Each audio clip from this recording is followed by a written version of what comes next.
She spent her life being sidelined for her brother's fake emergencies. So when it was finally her wedding day, she made the one choice that exposed her family's darkest secret. I always figured that when I got married, the hardest part would be picking the right tie, not deciding whether my own family, my parents, and little brother deserved a seat at the wedding at all. But when the people who raised you spend your entire life acting like you're the background character in your own story, sometimes the biggest decision is cutting them out for good. Growing up, I used to think we were a normal family, 4 people, nice house in the suburbs, decent backyard with a swing set my dad put together himself one Saturday when I was 6. We weren't rich, but we had enough for school field trips, a few vacations every year, and birthdays with homemade cakes and hand-wrapped presents. Everything changed the day my brother Neil had that asthma scare during a soccer game. He was only 7 at the time, and I was 9, sitting on the sidelines watching with our mom. Neil fell to the ground, wheezing, clutching at his chest, and by the time the paramedics got there, my mom looked like she'd aged 10 years in 10 minutes. Turned out it wasn't even that serious, mild asthma, nothing life-threatening. But something shifted in my parents that day. From then on, Neil wasn't just their son. He was their mission. Every minor sniffle he had turned into a family emergency. Every time he had trouble sleeping or coughed too hard after a bike ride, we had to cancel plans, leave events early, or reschedule my activities just in case. My childhood became a string of postponed moments, and I slowly started to realize that unless I was choking on my own lungs, nothing I did really seemed to matter. I still remember my piano recital when I was 12 like it happened yesterday. I practiced that solo until my fingers ached, an advanced piece my music teacher swore kids my age usually didn't attempt. My parents promised they'd be there front row. I believed them. I even imagined them clapping proudly, maybe taking a picture or two. But they didn't show. Neil had an asthma flare-up that afternoon. Or so they said. Later, my grandmother told me she called the house to check in and heard Neil laughing in the background while he played video games. Whatever flare-up he had magically resolved the moment my recital was over. That night, I threw my music sheets in the trash. It was like that again on my 16th birthday. My grandparents actually flew in from Florida for the occasion, first time I'd seen them in 2 years. We were throwing a small party at our house. Decorations, a special cake I'd picked out, the works. My parents had gone out to grab everything from the party store. Hours passed. No calls. No updates. They came home after 10 p.m. and told us Neil had a stomach issue and they had to take him to urgent care. The cake? Half-eaten at the hospital. Apparently Neil had an appetite after all. My grandparents tried to make the night special, ordered pizza, slapped together a last-minute cake from the grocery store. But I barely remember anything besides the sick feeling in my stomach that my brother had done it again. By the time high school came around, I'd stopped expecting anything different. When I made valedictorian, a class of over 400 kids, I delivered my speech to a sea of parents clapping wildly, none of them mine. Neil was having a panic attack about his finals, which weren't even until the next week. My parents didn't even text me congratulations. After that, I stopped telling them about milestones altogether. I paid for college myself. Worked 2 jobs, barely slept, pulled straight A's in chemical engineering just to prove to myself that I wasn't crazy, someone should be proud of me. But the only people who ever showed up were strangers and friends. Never the ones who were supposed to. And yet, despite it all, despite every letdown, I never completely gave up on the idea that one day maybe they'd realize they'd been wrong. That maybe just once they'd choose me over Neil. But when I met Jamie, when his family started showing me what it meant to actually be seen, I realized something. Sometimes the only way to protect the life you're building is to shut the door on the one that's always tried to tear it down. You ever realize something so obvious it hits you like a slap across the face? That's how it felt when Jamie's dad gave me a hug the day I got promoted at work. Not a handshake, not a quick congrats. A real hug like I mattered. That's when I finally understood the way my own parents treated me wasn't just neglect. It was absence dressed up as responsibility. Jamie and I met at a research conference in Denver about 4 years ago, 2 nerds with matching notebooks, arguing over the best way to run thermal simulations. We hit it off fast, and I don't say that lightly. I'd gotten good at keeping people at arm's length. But Jamie didn't push. He asked questions that no one had bothered asking before. Not about data. About me. And then there was his family, loud, warm, shamelessly affectionate. First time I met them, his mom made me sit next to her at dinner like we were long-lost cousins. His sisters treated me like I'd always been around, and his dad? The guy sent me a congratulatory email after reading my first published paper, then followed it up with a framed copy of the abstract because, as he put it, that's a legacy on the wall right there. I didn't know what to do with all that love at first. Part of me didn't trust it. Like maybe they were pretending. But they weren't. Jamie's mom came to every presentation I invited her to. His sisters helped me shop for work clothes before interviews. When I got that promotion, they took me out to dinner like it was a national holiday. And the whole time, not a word from my own family. That's when the wedding planning started. Jamie proposed on our 3rd anniversary under this rusted old gazebo at a park we used to walk through after long workdays. No fanfare. Just a soft question, a simple ring, and the most honest smile I'd ever seen. I said yes before he finished asking. We started planning the guest list almost immediately. It felt good at first, looking at venues, daydreaming about music and food, picturing all the people who'd be there to celebrate with us. But the second I saw the box that said bride's family, something twisted in my stomach. I tried to picture my mom there, fussing over centerpieces, or my dad walking me down the aisle. I tried to picture Neil clapping politely as Jamie and I exchanged vows. But every version of that day ended the same way, my mother whispering, "Neil doesn't look good," my father stepping out to answer one of Neil's texts, or worse, Neil dramatically collapsing just before the cake was cut. I didn't say anything at first. Just swallowed the discomfort like I always did. But Jamie saw it. He always does. "You don't have to invite anyone you don't want to," he said one night as we sat on the floor eating takeout and arguing over color schemes. "They're my family," I said. "Not inviting them, it'd be a whole thing." "And inviting them?" he asked gently. "What would that be?" That was the question. Because I knew exactly what it would be. It would be my day becoming his day again. I remembered my graduation ceremony, the empty seats I saved with name cards that never got claimed. I remembered my homecoming night, waiting in a dress I paid for with my own savings while Neil nursed a stomach ache that turned out to be gas. I remembered the summer I was accepted into a science program at a university 3 hours away and how I had to decline because Neil needed the family close. I remembered it all. And I pictured our wedding. The one day I would never get to do over. So I made the call. Or rather, I didn't. We decided not to send invites to my parents or Neil. It wasn't rage. It wasn't revenge. It was survival. Jamie supported the choice, never pressured me either way. "Whatever brings you peace," he told me. "That's what matters." Still, I didn't take it lightly. For weeks I stayed up at night, staring at the ceiling, wondering if I was the selfish one. If I was overreacting. If I was burning a bridge I didn't have to. But then I'd remember how many times I stood alone and how many times my parents told me it wasn't personal, that Neil just needed them more. I realized then, I didn't owe anyone an explanation for protecting my happiness, not anymore. We kept the wedding small. 80 guests. Jamie's family, our closest friends, a few of my relatives who always made me feel like I belonged. We left blank the rows where my parents might have sat, and you know what? I didn't miss them. Because for once it wasn't about Neil. For once it was about me. The wedding day came fast, like life had finally hit the gas pedal after years of dragging its feet. The morning sunlight poured through the hotel windows, soft and golden, the kind of light that makes everything feel like it's part of a dream. Jamie's mom was there early, brushing my jacket lapels, making last-minute adjustments to everything from table settings to boutonnieres. She kept touching my shoulder every few minutes, like she was reminding herself I was real and maybe reminding me, too. His dad offered to stand in as my father. He didn't say it outright. Just gave me a nod, placed a hand on my back, and said, "You've earned this moment. No one gets to take that from you." I didn't cry, not then. But I felt something tighten in my chest and loosen all at once. Like I'd finally taken the first deep breath in years. We had our ceremony at a vineyard just outside the city. Quiet, with wide hills and enough space to make you forget how small the world can feel when you're carrying a history like mine. My grandparents came, bless them, and my aunt and uncle who'd seen enough over the years to know why certain names weren't on the guest list. And Jamie's people? They filled every corner with love. It was like being wrapped in a blanket you didn't know you needed. When I stood at the altar, looking out at that sea of kind faces, there were no empty chairs haunting the front row. Just people who showed up, not out of obligation, not for show, but because they wanted to be there. That meant more than I can ever explain.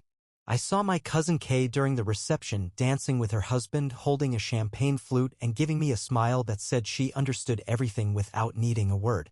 She later told me she'd kept it quiet, not telling my parents or Neil about the wedding. "They would have found a way to ruin it," she said simply, and I knew she was right. But they found out anyway. A week later, a photo of the reception made it online. Just a simple shot, Jamie and me cutting the cake, laughing, her arm around my waist, my eyes squinting in the afternoon sun. It should have just been a nice memory. Instead, it lit a firestorm. Within an hour, my phone was buzzing like it had been dropped in water. First it was my mother, voicemail after voicemail, her voice that old familiar mix of guilt and anger. "How could you do this?" she said in one. "We're your family. We had a right to be there." My dad's messages were colder. "You've embarrassed us," he said. "You've made a mockery of the family name. Like we were royalty and I just abdicated the throne." But the worst was Neil. He didn't message me. Not at first. He posted a photo of himself lying on a hospital bed, for in his arm, captioned, "Sometimes anxiety can take you out when you least expect it. Tough day for the family." The comments poured in with sympathy. "Poor guy," they said. "Family stress is the worst." My parents reposted it. My mother added her own message, "Our son in the ER, and our daughter didn't even call. Some wounds run deeper than blood." I wanted to scream. But then Kay called me. She said, "You won't believe this, but I saw Neil at a baseball game the same day he was supposedly in the ER. Beer in hand. Laughing his head off." She sent a photo. It was him. No doubt about it. That's when it hit me, the pattern hadn't stopped. It had just grown slicker, more public. They weren't ashamed. They were still doing what they always had, rewriting reality to make Neil the victim and me the villain. Jamie's mom, God bless her, decided to step in. She'd been a pediatric nurse for over 3 decades. She knew enough about respiratory issues and chronic illness to see through the charade. She called my mother, gently, carefully, trying to offer a path towards some kind of peace. Maybe a small gathering, a second chance to acknowledge the wedding. She never got past the opening line. My mother hung up mid-sentence. An hour later, Jamie's sister got a text from my mom, "Tell your mother to stay out of things that don't concern her." And just like that, I remembered something I'd buried deep. I was 17. Homecoming. I'd saved up 3 months to buy a dress because I'd been nominated for court. I was ready, hair done, makeup perfect. Then Neil had stomach cramps. My parents rushed him to the ER, told me to wait in case they came back in time. They didn't. The diagnosis? Indigestion. I never made it to the dance. The dress still had the tag on it when I left for college. That was the night I realized my milestones only mattered if Neil wasn't sneezing. So no, I didn't feel bad. Not anymore. After the wedding fallout hit full force, I kept my phone on silent. I couldn't take another message pretending heartbreak while accusing me of betrayal. It's wild how people can weaponize love like a blunt instrument, make you feel guilty for not bleeding when they're the ones holding the knife. I tried to focus on the good. Jamie's family was still buzzing about the wedding, texting us photos and inside jokes from the dance floor. His little nephew had tried to catch the bouquet and tripped into the punch bowl. Stuff like that. Moments that should have stayed untouched by drama. But nothing stays untouched in a family like mine. Especially not when you finally draw a line. A week after the wedding, Kay asked to meet for coffee. Said it was important. When we sat down across from each other, she didn't waste time. She leaned in, voice low, and said, "I think you need to see this." She pulled out her phone and opened a thread of texts between her and Neil. They were dated years back, scattered conversations from when they were teenagers. One stood out. It was from Neil, drunk at a family reunion, texting her after midnight. "It's kind of messed up how easy it is to get them to freak out. I just cough once and I get ice cream and a day off school." Kay had replied with a laughing emoji at the time, not realizing how deep that pattern would run. Another message from him, dated the day of my high school graduation, said, "Didn't even have to fake it much this time. Told mom I was dizzy thinking about finals. Dad's making me tea. LOL. My stomach sank. But it didn't stop there. Kay scrolled to a more recent thread, one I didn't know existed. A week before the wedding, my mother had texted her something that knocked the breath right out of me. "Neil might feel overwhelmed at the wedding. If he gets anxious, we may need to leave. Or make sure people understand what's really important. Then, maybe it's better if something happens." Just to remind everyone of the bigger picture. I stared at that message so long I thought my vision would blur. It felt like confirmation of every suspicion I'd ever pushed down deep, every whisper of doubt I'd drowned in logic and guilt. They weren't just indifferent. They were intentional. Kay looked down at her coffee and said, "I didn't want to believe it either. But after everything they've said about you these past few weeks, I thought you deserved the truth." She sent me the screenshots and gave me a hug before we parted ways. I couldn't even return it properly. I felt hollow. That night, I showed Jamie everything. He didn't get angry. He just held my hand and said, "This is proof, not permission.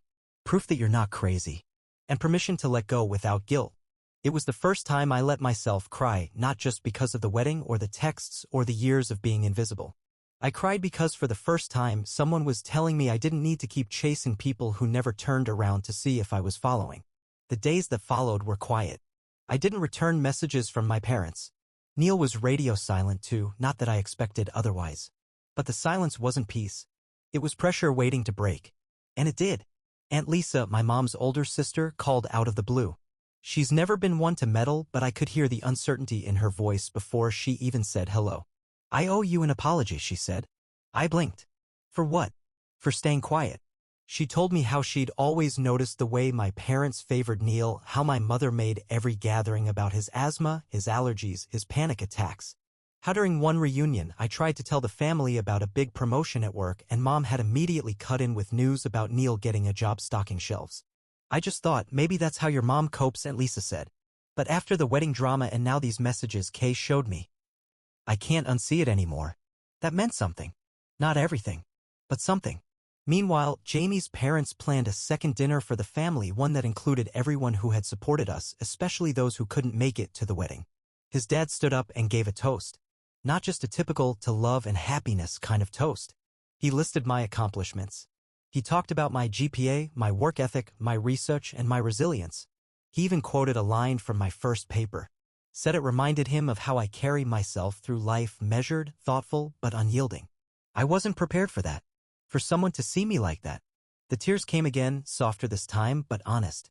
Because I'd spent most of my life being told that my wins were minor, that my spotlight always belonged to someone else. And here I was, being celebrated by people who had nothing to gain, just love to give. After the dinner, I got another voicemail from my father. His voice cold, accusing, "This is tearing the family apart. Neil's health is declining because of your selfishness." I almost deleted it without listening. But I saved it. As a reminder. I wasn't tearing the family apart. They'd done that years ago. All I did was stop pretending it wasn't already broken. Some wounds take years to surface. Others bleed quietly under the surface, unnoticed by anyone except the one learning how to smile while hiding the limp. That was me. Always walking it off, always convincing myself it wasn't that bad. Until one day, Kate told me something that didn't just reopen the wound, it rewrote it entirely. We met again a couple weeks after the wedding. Fallout settled into that awkward phase where everyone pretends nothing's wrong but keeps whispering behind closed doors. She brought it up so gently I almost didn't catch it. "I've got something else I think you need to know," she said, stirring her coffee like she was buying time. "Can it wait?" I asked.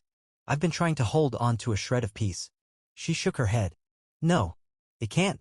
And then she told me. Years ago, before college, before I left home, before I ever had a shot at starting my own life, Neil had told her the truth.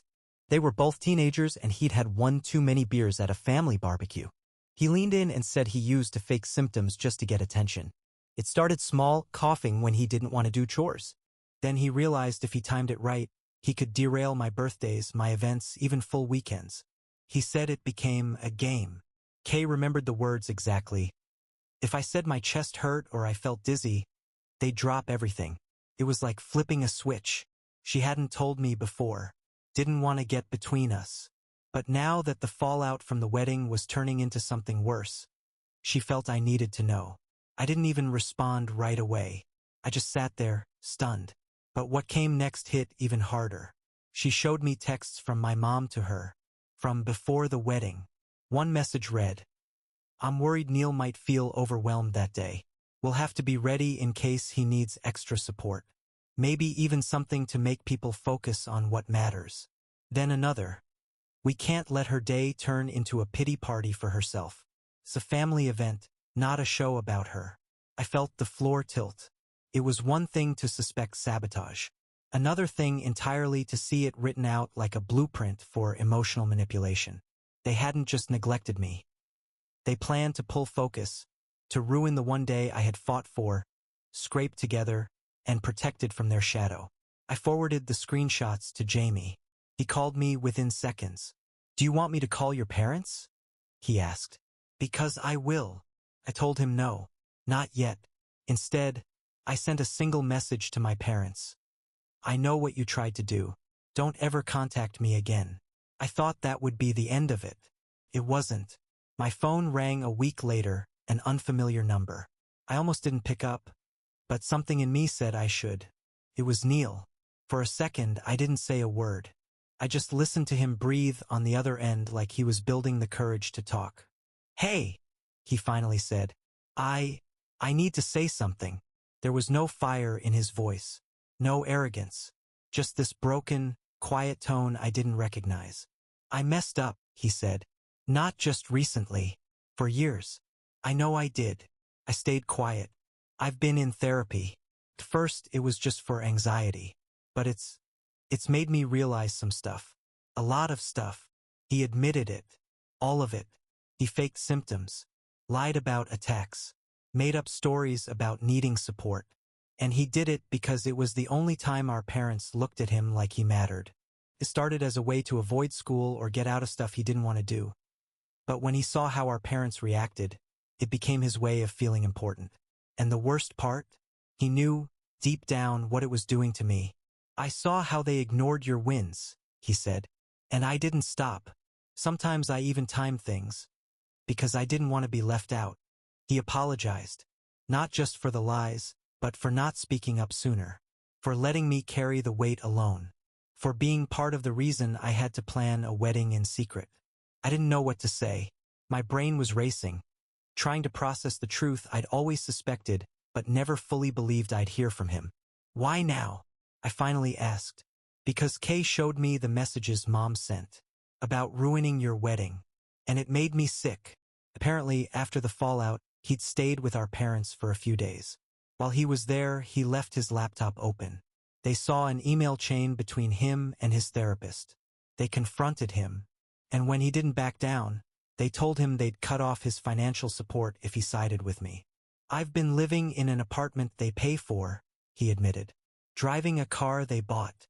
I guess I let them keep control by letting them believe I needed them." He said he was planning to move out, get a job, start fresh, without their help. "I don't expect you to forgive me," he said. "But I want to try to be your brother. For real this time." I didn't answer. I just told him I'd think about it. That night, I lay next to Jamie, staring at the ceiling like I used to do before we sent the wedding invitations. "Do you think people like that can change?" I asked. Jamie didn't answer right away. Then he said, "Only if they want it more than they want the comfort of their old lies." And I realized, Neil might finally want that. But our parents, they didn't want truth. They wanted obedience. And I was done being loyal to a lie. I thought hearing Neil's confession would bring closure, maybe even some relief, but it didn't. Not right away. If anything, it opened a deeper wound, because now I couldn't pretend anymore.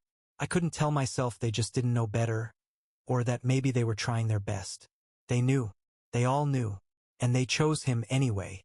The next few days felt like living on the edge of something sharp. I kept waiting for the sting of it to dull, but it just stayed there. This silent echo of every time they told me to be understanding or not make a scene. I saw every memory differently now, not just as moments of neglect, but as willful abandonment. They let it happen, over and over again. Jamie gave me space. He always does when I need it. But that night, as we were folding laundry and listening to some playlist his sister made for us, he looked over and said, "You don't have to fix any of this. Not for them, not for Neil. Not even for yourself. Sometimes the most powerful thing you can do is just walk away." And maybe that's what I needed, permission to stop caring at all. Still, I couldn't ignore what Neil had said. That he was trying to leave their shadow. That he wanted to rebuild something real. I didn't know if I could believe it, but I owed it to myself to see who he was outside of their orbit. So we met. It was a quiet coffee shop near the train station. Neutral ground. I got there early, sat in the corner, half hoping he wouldn't show up. But he did. Alone. No dramatic entrance, no theatrics. Just Neil, wearing a thrift store hoodie and the same nervous expression he used to get before spelling tests in elementary school. He sat down across from me, and for a moment, we just stared at each other. Not with anger. Not with forgiveness either. Just reality. Two people who knew too much and never said enough.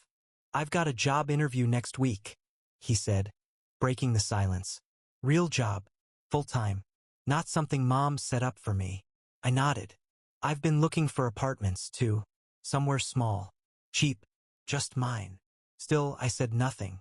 Then he reached into his bag and pulled out a box.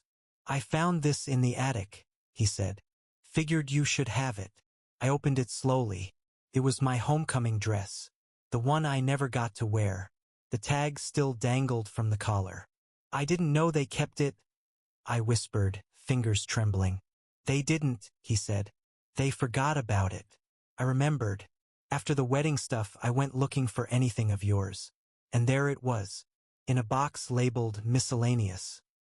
Like your life was just leftover storage. I didn't cry. I don't think I had any tears left for them. But I looked at that dress like it was a monument to everything I lost. And then Neil said something I didn't expect. You were never crazy, he said. Not for being angry. Not for going no contact.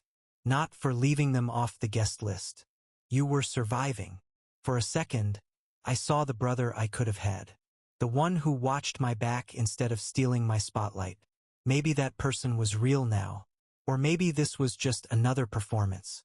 I didn't know yet, but I was willing to give him a chance. Not a second chance to erase everything, but a first chance to be someone worth knowing. After we said goodbye, I walked back home in the rain. The dress clutched under my coat like something fragile. Jamie opened the door and didn't ask questions.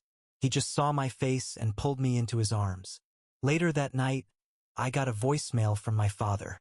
It started with silence. Then came the words I'd heard before, "You're tearing this family apart."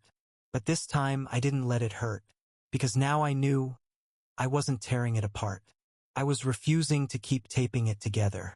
My parents were the ones who kept pushing the needle toward Neil, no matter how much it tore the thread from me. They were the ones who taught him how to lie, how to manipulate, how to see my milestones as competition. And they were the ones who built a family around a myth, not a truth. So when they begged me to come home, I stayed quiet, because sometimes silence is the loudest way to say, I'm done. I muted their numbers the next day, and for the first time I slept through the night. Peace didn't come like a sunrise, came like a power outage. Sudden, dark, and oddly calming, because the noise had finally stopped. Peace didn't come with a banner or applause, came in small, quiet ways. Waking up without checking my phone for some ambush text. Folding laundry with Jamie and laughing at nothing. Sitting on the porch with a cup of coffee and realizing, for the first time in my life, that I didn't feel like I was waiting for permission, for validation, for someone to finally show up and care. But peace has its price, too. It was maybe a week after I muted their numbers that my cousin Kay called again. Her voice was tense before I even picked up. They're telling everyone you manipulated Neil, she said. Your dad's saying you're poisoning the family and turning him against them. I didn't even blink. Of course they were. Of course the only version of events they could accept was one where I'm the villain. That way they never have to ask themselves the real question. What kind of parents raise two kids and only show up for one? I told Kay not to worry. They've been rewriting the story for years, I said. This is just the sequel. Still, I wasn't prepared for what came next. Neil emailed me. It was short, honest, raw. He said our parents had threatened to cut him off financially if he kept talking to me. That they told him he was being used. That I only reached out to destroy what little family we had left. He said they even hinted at disowning him if he didn't fall back in line. But he didn't fold. Instead, he told them he was moving out, this time for good. He said he was going to find a small place in a different city, get a job that didn't rely on family favors, and try to figure out who he was when he wasn't sick, wasn't the center of attention, and wasn't the excuse for why no one else got what they needed. That email wrecked me more than I expected. Because for the first time, I saw that Neil had been a victim too. Just a different kind. He wasn't just the spoiled younger sibling. He was taught, day after day, that the only way to be noticed was to be broken. That attention only came if something was wrong. He said something in the last paragraph that I'll never forget. They taught me how to fake pain to get love. But you taught me how to face pain to find freedom. I didn't reply right away. I let it sit in my inbox like something sacred, proof that maybe, just maybe, he was trying to be better. Jamie read it too. We sat on the couch in silence afterward. No big speeches. Just two people trying to heal in a world that never gave us the tools to do it. Then came the next wave. My parents, realizing Neil was serious, started reaching out through other channels. Emails from unknown addresses. DMs from old family friends. Even one of their church friends messaged me, saying they were worried about the rift in our family and urging me to let love win. Let love win. Where was love when I sat in an empty auditorium chair during my graduation? Where was love when I waited in a homecoming dress for a ride that never came? Where was love when they planned to derail my wedding before they even knew they weren't invited? People always love to preach forgiveness when they were never the ones left out in the cold. I didn't respond. Couldn't. Because the truth is, my parents hadn't apologized. Not once. Not really. Every message from them was a demand wrapped in guilt. A plea dressed up as a threat. Come back. Forgive. Make it right. But they never asked what they needed to make right. They never said, "We were wrong." They never said, "We're sorry we let your entire childhood revolve around someone else." They never asked what I needed. So I stopped waiting for an apology that wasn't coming. Instead, I started focusing on something else, our move. Jamie and I had planned it for months. He'd gotten an offer from a research institution in Boston, and I had landed a position at a biotech firm that fit everything I'd worked for. It felt like the perfect time for a fresh start. A city where no one knew the baggage I carried, where no one would expect me to explain why I had no photos of my parents on the mantle. Packing up our apartment was emotional in a way I didn't expect. As I folded clothes and boxed up books, I found pieces of my old life tucked between the shelves. Cards from college professors, photos of me and Jamie at conferences, even a wrinkled printout of the first research abstract I ever wrote, the one my own mother never even read. Jamie's mom helped us pack. She brought muffins and told me I was brave. Not because I cut people off, but because I finally stopped cutting myself down to keep the peace. "You didn't walk away from your family," she said. "You walked toward the life they told you you didn't deserve." And maybe that was true. Maybe peace wasn't just silence. Maybe it was choosing to hear your own voice above the noise. The last night before we left, I sat on the balcony and read Neil's email one more time. And this time I replied, "You hurt me more than I can explain. But I believe you want to be better. So do it. Not for me. For yourself. And if you ever make it out here, we'll have coffee. As brothers. No lies. No sickness. Just the truth." It wasn't forgiveness. But it was a door. And for the first time, I wasn't afraid of who might walk through it. Boston didn't just feel like a new city. It felt like a new version of me. We arrived just before the first leaves began to turn. The air smelled sharper, cleaner, like it had never carried the weight of family secrets or years of being left behind. Jamie and I unpacked our lives slowly, room by room, making space for the things that mattered and leaving behind everything that didn't. The first thing I hung on the wall of my new office wasn't a diploma or a photo from the wedding. It was that framed research paper Jamie's sister gave me. For once, I wasn't trying to prove anything to anyone. That page didn't hang there because it had been ignored. It hung because I was proud of it. A few weeks in, we found a rhythm. Morning coffee on the balcony. Late-night lab chatter over takeout. His coworkers became my friends. My work gave me purpose without draining me dry.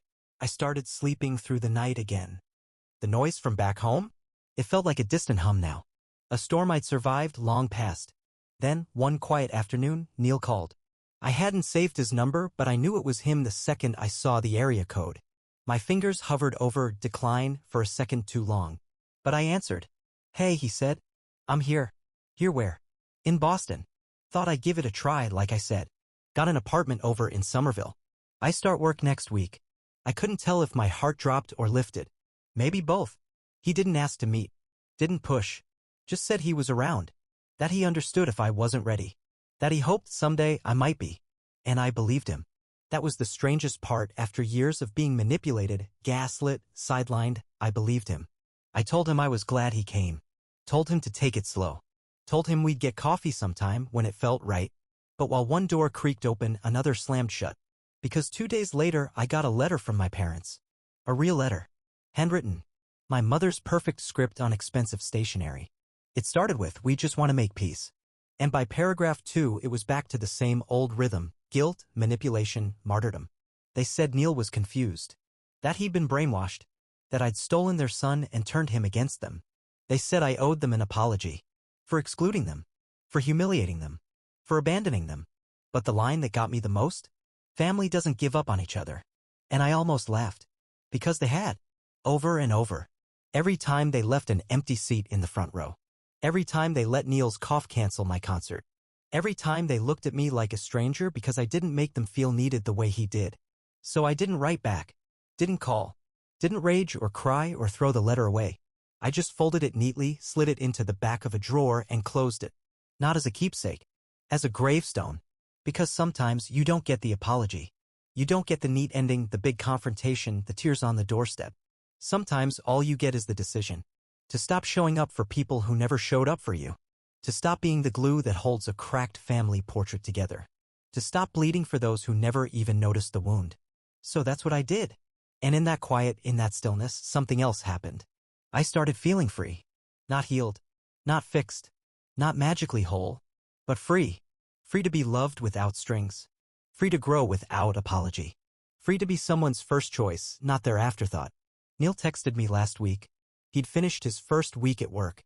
Sent me a photo of a beat-up office chair and a mug that said this might be coffee. He said it felt like a start. I told him I was proud of him. Because I was. For walking away from the same fire that almost consumed me and choosing, finally, to stop fueling it. So yeah, I didn't get the family I was born into. But I found one. Jamie. His sisters. His parents. Myself. And if I ever see Neil standing on the other side of the door, no oxygen tank, no stage act, no need for applause, just him. I might open it. But for the others? That door stays shut. Because I've learned something powerful. Sometimes peace doesn't come from fixing what's broken. It comes from choosing not to live in the wreckage anymore.